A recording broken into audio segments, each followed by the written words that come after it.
আজকে শ্রীমদ্ভগবদ্গীতা যথার্থের সাংখ্যযোগের ৪৫তম শ্লোকটি শুনুন। ত্রৈগুণ্য বিষয়া বেদা নিস্তগুণ্য ভবার্জুন নির্দ্বন্দ্ব নিত্য সত্যস্থ নির্যোগক্ষেম আত্মবান। অর্থাৎ বেদে প্রধানত জড়া প্রকৃতির ৩টি গুণ সম্বন্ধেই আলোচনা করা হয়েছে।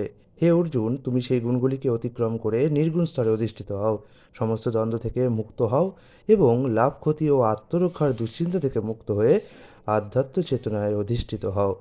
তাৎপর্য প্রভুপাদ বলেছেন, জড় প্রকৃতির ৩টি গুণের প্রভাবে জড়জগতের প্রতিটি ক্রিয়ার প্রতিক্রিয়া দেখা যায়।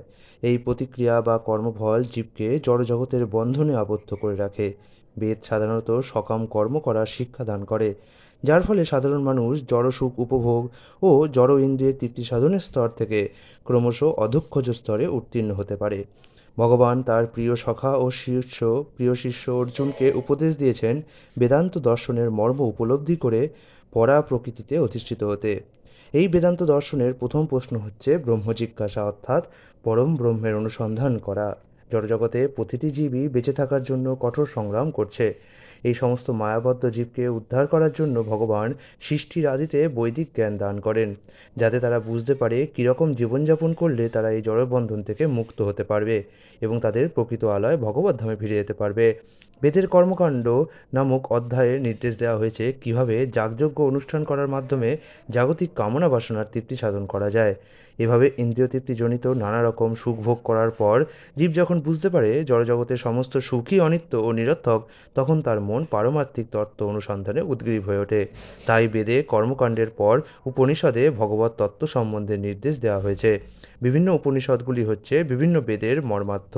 যেমন গীতোপনিষদ হচ্ছে বা ভগবদ্গীতা হচ্ছে পঞ্চম বেদ, মহাভারতের সারাংশ।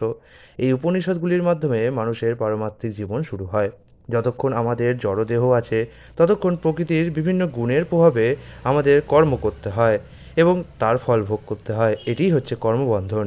কিন্তু অপ্রাকৃত জগতে উত্তীর্ণ হতে হলে এই যে সুখ দুঃখ শীত উষ্ণের দ্বন্দ্বভাব, তাতে অবিচলিত থেকে তার প্রভাব মুক্ত হতে হয় এবং তখন আর লাভ ক্ষতির বিচার বোধ থাকে না। মন তখন আর অনুশোচনা ও অহংকার দ্বারা বিমোহিত হয় না।